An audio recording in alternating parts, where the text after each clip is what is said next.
وہ چوری کرنے نکلا تھا، لیکن ایک اذان نے اس کی زندگی بدل دی۔ رات بہت خاموش تھی، اتنی خاموش کہ بارش کی بوندوں کی آواز بھی صاف سنائی دے رہی تھی۔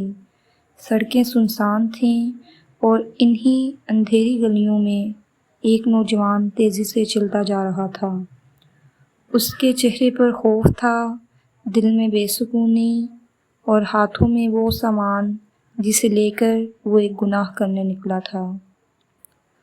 وہ پیدائشی چور نہیں تھا، کبھی اس کی زندگی بھی عام لوگوں جیسی تھی۔ اس کے بھی خواب تھے، وہ بھی اپنی ماں کو خوش دیکھنا چاہتا تھا، لیکن وقت نے اس کے ساتھ ایسا کھیل کھیلا کہ وہ آہستہ آہستہ اندھیروں میں کھو گیا۔ کبھی اس کی زندگی بھی عام لوگوں جیسی تھی، وہ بھی ہنستا تھا، دوستوں کے ساتھ وقت گزارتا تھا اور اپنی ماں کے ساتھ بیٹھ کر مستقبل کے خواب دیکھا کرتا تھا۔ لیکن پھر ایک دن اس کے والد دنیا سے چلے گئے اور اس دن کے بعد سب کچھ بدل گیا۔ گھر کے حالات دن بدن خراب ہوتے گئے، کرایہ دینا مشکل ہو گیا، کھانے تک کے پیسے نہیں بچتے تھے۔ وہ ہر دروازے پر نوکری مانگتا، مگر ہر جگہ اسے صرف انکار ملتا۔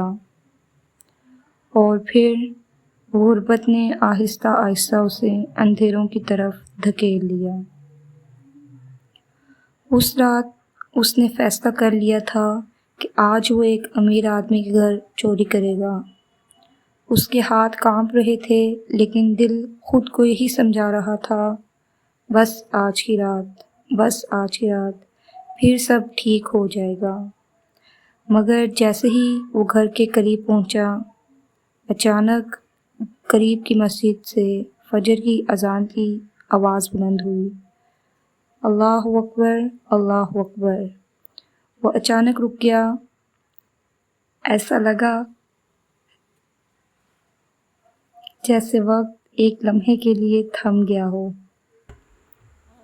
اذان سنتے ہی اسے اپنی ماں یاد آ گئی، وہی ماں جو ہر فجر میں اسے جگایا کرتی تھی اور پیار سے کہتی تھی، بیٹا نماز کبھی مت چھوڑنا، کیونکہ اللہ سے قریب انسان کبھی اکیلا نہیں ہوتا۔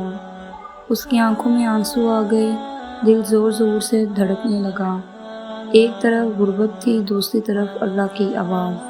وہ خود سے لڑ رہا تھا اور برسوں بعد اسے اپنے گناہوں کا احساس ہو رہا تھا۔ پھر اذان کے الفاظ گونجے، حی علی الفلاح، یعنی آؤ کامیابی کی طرف۔ یہ الفاظ سیدھا اس کے دل میں اتر گئے، کیونکہ وہ برسوں سے غلط جگہ کامیابی ڈھونڈ رہا تھا۔ وہ آہستہ آہستہ مسجد کی طرف بڑھنے لگا۔ بارش اب بھی ہو رہی تھی، لیکن اس کے اندر کچھ بدل رہا تھا۔ ہر قدم کے ساتھ جیسے اس کا دل نرم ہوتا جا رہا تھا۔ وہ مسجد کے دروازے تک پہنچا، مگر اندر جانے کی ہمت نہ ہوئی۔ اسے لگ رہا تھا کہ شاید لوگ اس کے گناہ پہچان لیں گے، شاید اللہ بھی اسے قبول نہ کرے۔ تبھی امام صاحب اس کے قریب آئے اور اس کی آنکھوں میں دیکھ کر بولے، بیٹا اللہ نے تمہیں یہاں بلایا ہے۔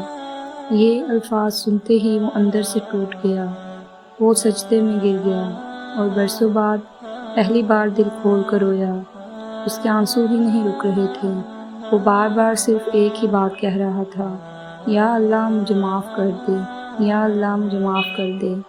وقت گزرتا گیا، اس نے چوری چھوڑ دی، محنت شروع کی، اور پھر اللہ نے اس کے لیے حلال رزق کے دروازے کھول دیے۔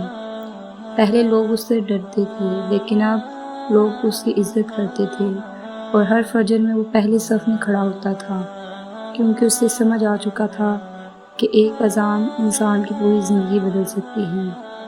اگر یہ کہانی آپ کے دل کو چھو گئی تو ویڈیو کو ضرور لائک کریں اور کمنٹ سیکشن میں سبحان اللہ ضرور لکھیں۔